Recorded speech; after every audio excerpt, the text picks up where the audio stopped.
we're on 12th and Pine, and Hari and I are walking together, and there are these two girls, and I like your description of these girls. So. Yeah, I mean, I was calling them like hipsters, which like I don't even know what that means, but they were two women who were like dressed in a way that they were trying not to try.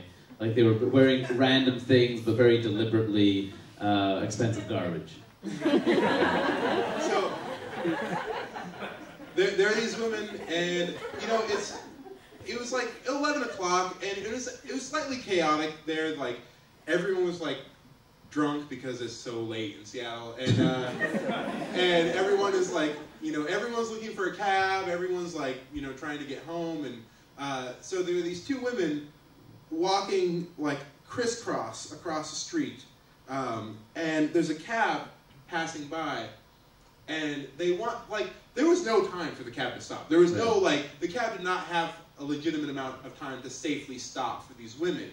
Like, he was going through the intersection, and they're like raising their hand out. Too late. Yeah, they held too late. The car's already passing them, and as the car's passing them... Oh, brief note, should we know that, you know, most of the cab drivers in Seattle, East African, many of them East African, many of them like Somali, Ethiopian, Eritrean.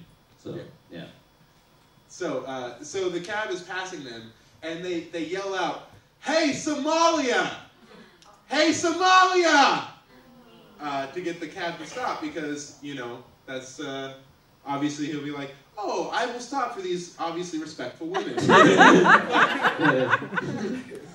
if just... Racists are great tippers. I should stop right now.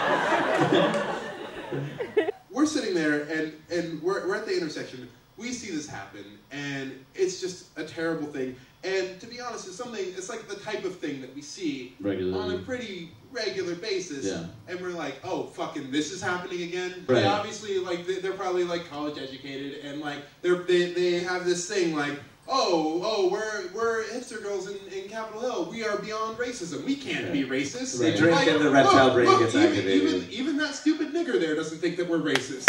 Like, it's, right. What's the big deal? What's the big deal? He's from Somalia. So what? You know he's from there.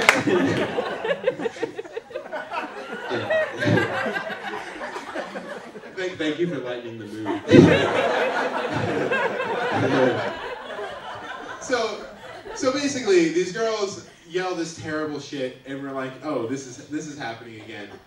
But the thing is, anyone that knows the geography of Seattle knows that on 12th and Pine, there's a police station right there. And like, keep in mind, there's like chaos going on. There's people like crossing the street everywhere. Like, it's you know, people are going home, people are drunk. Like, they don't really care at that time. So there's people jaywalking everywhere. These women are jaywalking. Everyone's jaywalking. But there's one cop on the corner.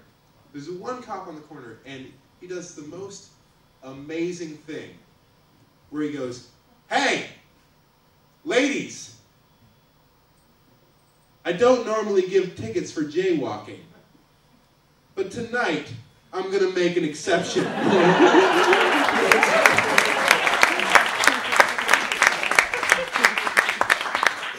And like both of us are like, this is the best thing that's ever happened. Both exploded. And so like, we both have been sitting on that story for like 2 years essentially, right? And like, you know, as a comic, when things like that happen, you don't usually like wait. You just like, oh, this is great, I have some material out of this. And apparently, I don't remember this, but... Okay, so Hari and I had a conversation because, like, that's not, I mean, I'm a comic too, but that's not really like my style of joke, because it's too literal, and I don't like making people laugh. So, it's, True, so I was like, Hari, that, like, you need to use that. You need, like, we both saw it, either of us could have it, but you need to use that. That needs to be yours. And he literally said to me, I don't know if I can tell a joke that portrays the police in a positive way.